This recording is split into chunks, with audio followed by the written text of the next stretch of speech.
Shalom à tous. Un petit mot, on revient sur l'idée de l'enseignement sur lequel on était, la Torah Chet de la deuxième partie du Likutei Moharan. Là-bas, il nous dit que avec quand le Ham Israël, quand il y a des fautes, quand il y a des avonotes, comment ces fautes sont pardonnées, comment il y a qu'une kapara sur les fautes. Alors le processus là-bas, c'est que on parle de la tfila. La tfila, hein, quand quelqu'un y prie, ça agit comme on va dire un vent qui repousse des nuages. Les nuages, c'est les fautes, et la tfila, elle va repousser les nuages. Et quand on repousse les nuages, qu'est-ce qui se passe? Baruch Hashem, le soleil brille. Et quand le soleil brille, le soleil, il est source, c'est connu mondialement, mais la Torah nous le confirme, que le soleil, il est source de guérison. Il est source de réfoua. D'accord? Donc ça, c'est un processus. Il y a la tfila, il y a la prière, il y a ces fautes qui peuvent partir quand la prière, elle arrive, et quand ces nuages partent, alors il y a le soleil qui peut, avec sa chaleur et sa lumière, apporter la guérison.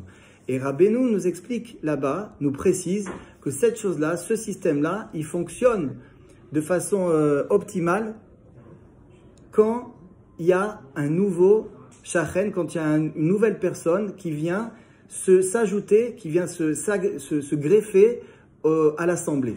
D'accord? C'est-à-dire qu'il y a un ensemble de personnes déjà en place. Quand cette personne qui vient se greffer à l'assemblée, alors c'est là que vraiment ce phénomène-là prend toute sa puissance et que va arriver la guérison.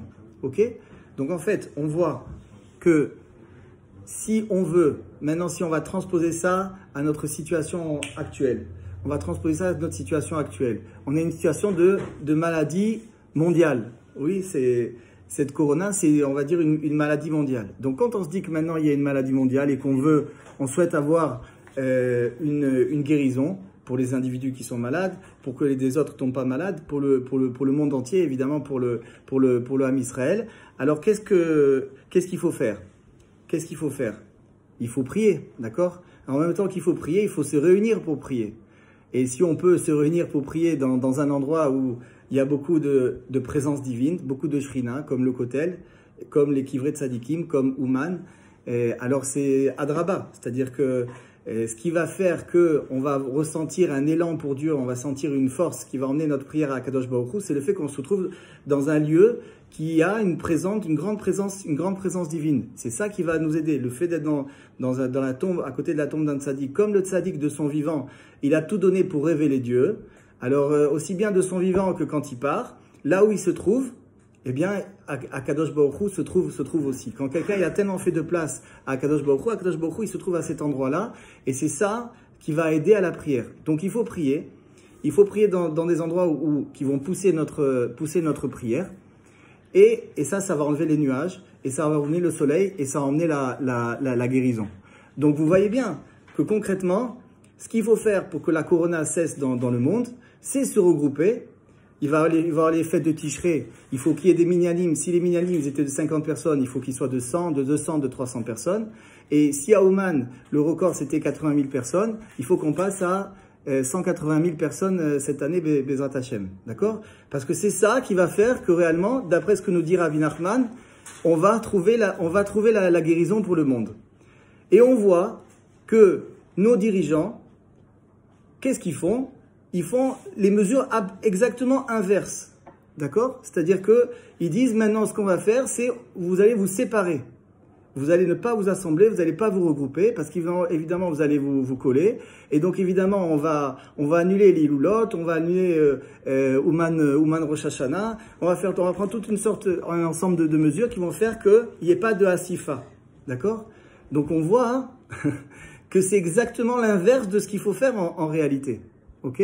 Alors évidemment, quand on entend des choses comme ça, il y en a qui vont crier au fou. On va dire, c'est en pleine épidémie, on va se regrouper, on va se coller, etc. Et tout. Oui, mais si le tzaddik, il nous dit que c'est ça la source de la guérison, alors de deux choses l'une. Soit on croit en Dieu, et on croit en ce que dit ce tzaddik-là, Rabbi Nachman, et les autres tzaddikim, et à ce moment-là, effectivement, malgré malgré la pression, malgré un peu la menace, alors on accepte de venir et de se regrouper et d'obtenir la guérison comme ça, soit on écoute ce qu'on appelle dans l'Ikutei Moharan, c'est marqué les Chachmei Ateva, c'est-à-dire ceux qui croient que, en fait, ce qui gouverne le monde, c'est la nature.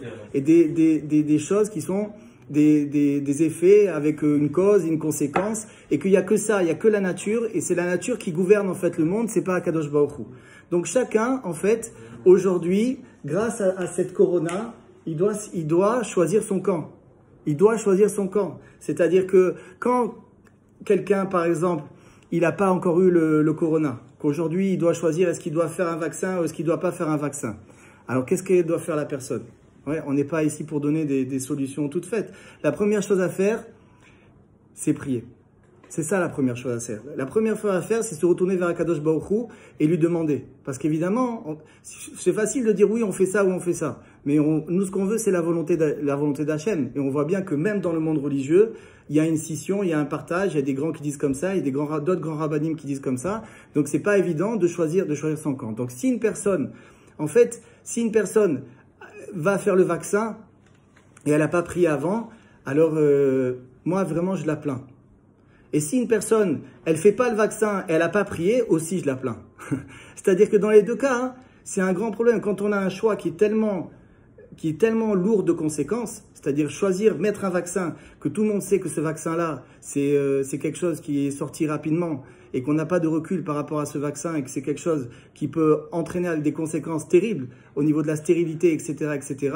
Choisir d'aller vers cette chose-là simplement parce que on va pouvoir aller plus facilement au restaurant, on va pas nous enlever notre ciné, notre petit musée, etc. C'est quand même léger. On critique pas. Mais il faut savoir que cette chose-là, ce qui se passe en politique, ça peut en 2 minutes disparaître. Cette histoire de passe sanitaire, etc., ça peut du jour au lendemain puis disparaître après une décision politique. Et celui qui est rentré dans ça, qui a dit mais de toute façon, alors, on va pas pouvoir vivre, de toute façon, comme je vais pas pouvoir vivre, je suis obligé de le faire. J'ai entendu beaucoup de gens qui m'ont dit moi je suis obligé de le faire. Tu es obligé de quoi? De te rentrer un truc qui va te rester dans ton corps pour toute ta vie, tu sais pas les conséquences, alors que cette décision, il se peut que c'est plus lui le président, la corona s'arrête dans le monde et toi tu es resté avec ce problème-là en toi. C'est ça la décision que tu as prise. Alors c'est pour ça, mes amis, que c'est très important dans les périodes comme ça, de prier très très fort pour savoir qu'est-ce qu'on va faire. Est-ce qu'on va décider de rester en Israël pour les fêtes de Tishrei avec un bon séguer et rester encore à la maison et ne pas pouvoir prier dehors? Ou alors on va venir à Ouman et on va accepter de s'en remettre à Kadosh Baruch Hu parce que de toute façon ici à Ouman, ça fait déjà un bon mois qu'il y a plein de monde qui arrive, il y a 10 000 personnes ici et on n'a pas entendu une seule personne qui a été atteinte du corona ou qui a été hospitalisée. Ça c'est les chiffres, c'est l'élément et c'est pas que c'est en Ukraine. Les chiffres, ils sont bons, comme on dit. De toute façon, moi, je ne fais pas tellement confiance aux chiffres. Mais nous, on voit notre réalité au quotidien. Il y a plein de monde qui est arrivé d'Israël avec le soi-disant Delta. Et ils sont ici. Il n'y a personne qui colle, il n'y a personne qui tombe malade, il n'y a personne qui est hospitalisé. Donc, en fait, tout est au vert. Après, ceux qui doutent pour venir à Ouman par rapport aux restrictions qui existent, alors qui se tranquillisent. Une personne, si elle n'a pas de vaccin, elle fait 2 tests. Elle fait un test avant de partir, 72 heures avant de partir. Et quand elle arrive ici, elle rentre en bidoute officiellement, elle rentre en isolement. Et il y a ici des centres qui sont agréés pour faire des tests. Et en 1 heure, on a la réponse. Et on sort de cet isolement. D'accord? Donc ça c'est à l'aller. Et au retour, pareil. Avant de partir, il faut faire un test. Et à l'arrivée aussi, il faut faire un test. Ah, c'est vrai que pour l'instant, en Israël, il y a un isolement de 7 jours. Mais qu'est-ce qu'on préfère? Il faut qu'on choisisse. Est-ce qu'on préfère un isolement de 7 jours? Ok? Ou est-ce qu'on préfère un isolement de 365 jours? C'est ça la question qu'il faut se poser. Parce que quand on vient au Ouman Rosh Hashanah, alors on ouvre toutes les portes pour toute l'année. Et dans tous les domaines. Et quand on est 7 jours à la maison, 7 jours à la maison, ça passe vite. Alors je lance ce message parce que je ne reçois pas beaucoup d'appels de gens d'Israël pour venir. Et la vérité, je suis un peu inquiet parce que c'est tellement dommage. L'an dernier, c'était vraiment fermé. Cette année, c'est vraiment ouvert. Et même s'il y a des menaces par-ci par-là, il n'y a rien qui est fait. Alors je vous engage à tous, Bezrat Hashem, à bien prier et à faire le bon choix. On vous attend. D'accord.